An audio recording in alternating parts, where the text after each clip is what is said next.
ഭാരതാംബ സാരി ഉടുത്തു തന്നെ നിൽക്കണമെന്ന് ആർക്കാണ് ഇത്ര നിർബന്ധം? പുതിയ രീതിയിൽ ഒരു ചങ്ക് ബ്രോയായി നിൽക്കുന്ന ഭാരതാംബയെ വിചാരിക്കാൻ എന്താണ്, ആർക്കാണ് മടിയുള്ളത്? നമസ്കാരം. ഭാരതാംബ എന്ന വാക്ക് കേരളം ചർച്ച ചെയ്യാൻ തുടങ്ങിയിട്ട് കുറച്ച് ദിവസങ്ങളായി. പെട്ടെന്ന് പൊട്ടിമുളച്ച ഒരു ചർച്ച. ഒരുപാട് നാളുകൾ കൊണ്ട് ഭാരത് മാതാ കി ജയ്, ഭാരതമാതാവ്, ഭാരതാംബ തുടങ്ങിയ പ്രയോഗങ്ങൾ നടത്താറുണ്ടെങ്കിൽ പോലും പെട്ടെന്ന് തന്നെ എന്താണത് എന്നൊരു അവ്യക്തത മനുഷ്യരിൽ ഉണ്ടായി, അല്ലെങ്കിൽ ഉണ്ടാക്കി.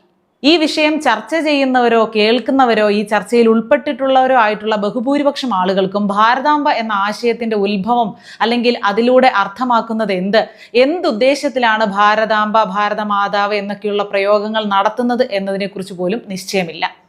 ഇന്നലെ ഏഷ്യാനെറ്റ് ന്യൂസിന്റെ പ്രധാന എഡിറ്ററായിട്ടുള്ള സിന്ധു സൂര്യകുമാർ അവരുടെ കവർ സ്റ്റോറി എന്ന പ്രോഗ്രാമിൽ ഇതിനെപ്പറ്റി കുറച്ച് കാര്യങ്ങൾ പരാമർശിക്കുന്നത് കേട്ടു. കവർ സ്റ്റോറി പല സമയത്തും പലതരം വിവാദങ്ങൾക്കും പലതരം ചർച്ചകൾക്കുമൊക്കെ വഴിവെച്ചിട്ടുള്ള ഒരു പരിപാടി കൂടിയാണ്. അവർ അതിൽ സൂചിപ്പിച്ച ഒരു വാചകം ഞാൻ കടമായി എടുക്കുകയാണ്. കാരണം നമുക്ക് എന്തെങ്കിലും സ്വാതന്ത്ര്യമായിട്ട് സംസാരിക്കാൻ ഇപ്പോൾ ഉൾഭയമുണ്ട്. കാരണം എന്തെങ്കിലും നമ്മൾ സ്വതന്ത്രമായി സംസാരിച്ചു പോയാൽ അതിലും രാഷ്ട്രീയം കണ്ടെത്തുന്ന, അല്ലെങ്കിൽ ഇന്ന രാഷ്ട്രീയ പാർട്ടിക്ക് വേണ്ടിയാണ് ഇവൾ സംസാരിക്കുന്നത് എന്ന തരത്തിൽ അത് കൊണ്ടുപോകാൻ മനുഷ്യർക്ക് എല്ലാവർക്കും ഒരു ടെൻഡൻസി ഉണ്ട്. പക്ഷെ എങ്കിലും നമുക്ക് പറയാനുള്ള ചില കാര്യങ്ങൾ പറയാതിരിക്കാൻ പറ്റില്ലല്ലോ. ആരെന്ത് വിചാരിച്ചാലും പ്രശ്നമില്ല. ഈ സിന്ധു സൂര്യകുമാർ എന്ന മാധ്യമ പ്രവർത്തക പറഞ്ഞത്, എന്തിനാണ് ഭാരതാംബയ്ക്ക് സാരി, അതെന്തിനാണ് നിർബന്ധം? ഇപ്പൊ പുതിയ ട്രെൻഡി കുട്ടികളെ പോലെ പുതിയ തരം വസ്ത്രങ്ങളൊക്കെ ഇട്ടൂടെ? അതൊക്കെ ഇട്ടിട്ട് ഒരു ചങ്ക് ബ്രോയായിട്ട് ഭാരതാംബയെ അവതരിപ്പിച്ചാൽ എന്താണ് പ്രശ്നം? ആർക്കാണ് കുഴപ്പം? ഇന്നത്തെ ട്രെൻഡി യുവാക്കൾ ഇടുന്നത് പോലെയുള്ള വസ്ത്രങ്ങളോ ജെൻഡർ ന്യൂട്രൽ ഡ്രസ്സുകളോ ഒക്കെ ഇട്ട് പുതിയ രീതിയിൽ ഒരു ചങ്ക് ബ്രോയായി നിൽക്കുന്ന ഭാരതാംബ, അത്തരം ഒരു പരാമർശം ഉണ്ടായപ്പോൾ ഒരുപാട് പേരിൽ എന്തോ ഒരു ബുദ്ധിമുട്ടുണ്ടായി. ആ ബുദ്ധിമുട്ട് നമുക്ക് എന്തിന്റെ അടിസ്ഥാനത്തിലാണ് ഉണ്ടായത് എന്ന് ചോദിച്ചാൽ അത് ഓരോ വ്യക്തികളെയും ആശ്രയിച്ചിരിക്കും.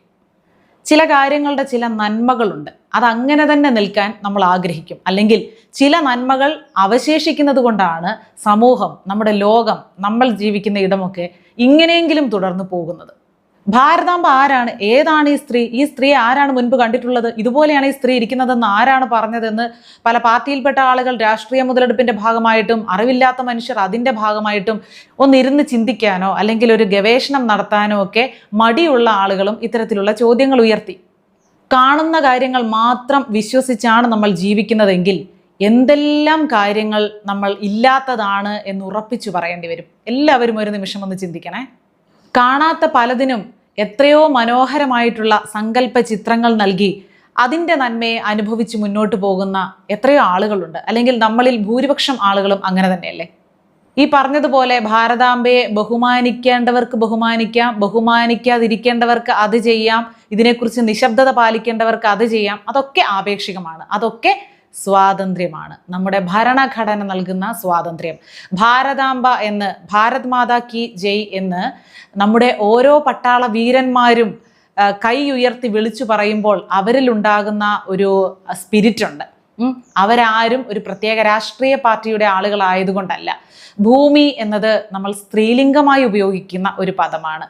മണ്ണ് അല്ലെ, ഭൂമി ദേവി എന്നാണ് നമ്മൾ പറയുന്നത്. അപ്പോൾ അതിനും ചോദ്യം വരാം. അപ്പോൾ ഭൂമി ദേവൻ എന്ന് എന്തുകൊണ്ടായിക്കൂടാ എന്നുള്ള ചോദ്യങ്ങൾ വന്നാൽ, ചോദ്യങ്ങൾ ചോദിക്കുക മാത്രമാണ് തൻ്റെ ലക്ഷ്യം, ചോദ്യങ്ങൾ ചോദിച്ച് ഒരാളുടെ ഉത്തരം മുട്ടിക്കുക മാത്രമാണ് ലക്ഷ്യം എന്നൊരാൾ ഉറപ്പിച്ചിറങ്ങിക്കഴിഞ്ഞാൽ നമുക്ക് ഒരുപാട് സമയം അവരെ നേരിടാൻ പറ്റില്ല. മറിച്ച് ചോദ്യത്തിനുള്ള ഉത്തരം കേൾക്കാനാണ് ഒരാൾ ചോദ്യം ചോദിക്കുന്നതെങ്കിൽ അവരെ നമ്മൾക്ക് നേരിടാം. ഞാൻ പറയുന്ന കാര്യങ്ങൾ നിങ്ങൾക്ക് മനസ്സിലാകുന്നുണ്ടെന്ന് ഞാൻ പ്രതീക്ഷിക്കുന്നു.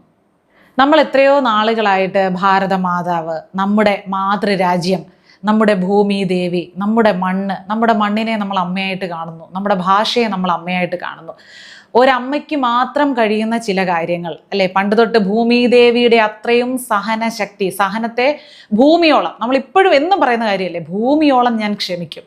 അതായത് അങ്ങേയറ്റം ക്ഷമിക്കാവുന്ന ഒന്ന് ഭൂമിയാണ്, നമ്മുടെ മണ്ണാണ്, എല്ലാം സഹിക്കുന്നത് നമ്മുടെ ഭൂമി ദേവിയാണ് എന്നതാണ് നമ്മൾ പരിചയിച്ചു വന്ന കാര്യം. അതിനെ അടിസ്ഥാനമാക്കി നമ്മുടെ പിറന്ന മണ്ണാണ് നമ്മുടെ മാതാവ്.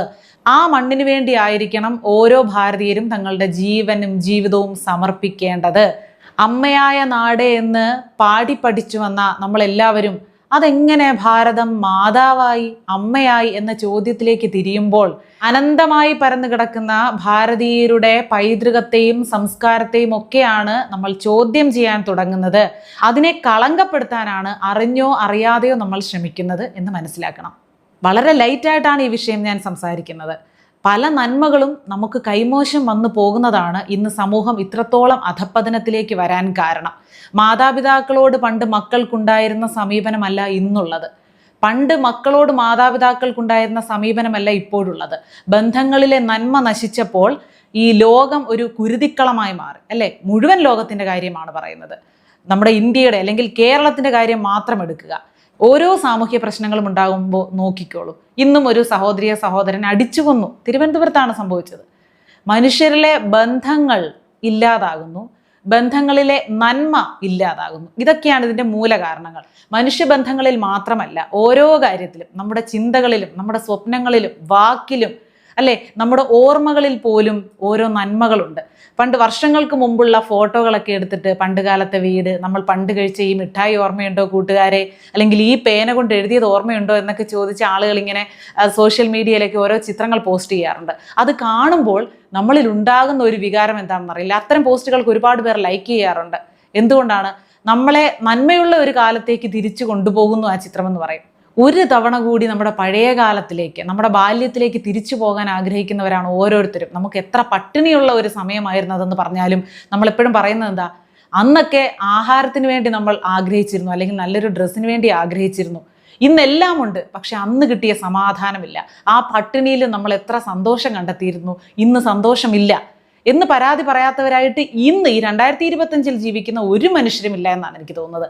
അപ്പോൾ ഈ ഭാരതമാതാവ് എന്ന സങ്കല്പം, അത് നമ്മുടെ നാടിൻ്റെ ഒരു നന്മയുടെ ഭാഗമായിട്ട് മാത്രം കാണുക.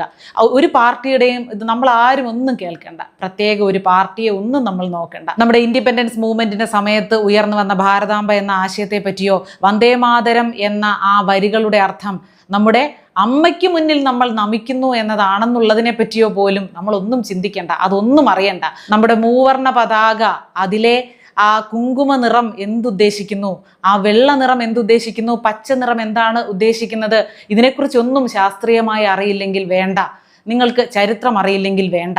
നന്മ, ഒരു നന്മയെ പിടിച്ചു നിർത്തുക എന്ന ഉദ്ദേശത്തോടെയെങ്കിലും ഇത്തരം ആശയങ്ങളെ, ഇത്തരം നിഷ്കളങ്കമായ നന്മകളെ, നമ്മൾ ഇതുവരെ ബഹുമാനിച്ചിരുന്നു പോന്ന ആശയങ്ങളെ ചർച്ചകൾക്കോ വിവാദങ്ങൾക്കോ വേണ്ടി വലിച്ചിഴയ്ക്കാതിരിക്കുക എന്നുള്ള ഒരു കടമയെങ്കിലും ഭാരതത്തിന് വേണ്ടി, കഴിഞ്ഞ കാലങ്ങൾക്ക് വേണ്ടി, നമുക്ക് സ്വാതന്ത്ര്യത്തിന് വേണ്ടി പോരാടിയ മനുഷ്യർക്ക് വേണ്ടി, രക്തവും വിയർപ്പും ചിതറിയവർക്ക് വേണ്ടി നമുക്ക് ചെയ്യാൻ കഴിയുന്ന കാര്യമാണ്. ചില വിഷയങ്ങളെ നമ്മൾ വളരെ സെൻസിറ്റീവായിട്ടാണ് കാണുന്നത്. ചില വിഷയങ്ങളെ നമുക്കൊരു ചർച്ചയ്ക്ക് പോലും വഴിവെക്കാൻ നമുക്ക് തോന്നില്ല. അതങ്ങനെ നിൽക്കട്ടെ, അല്ലേ?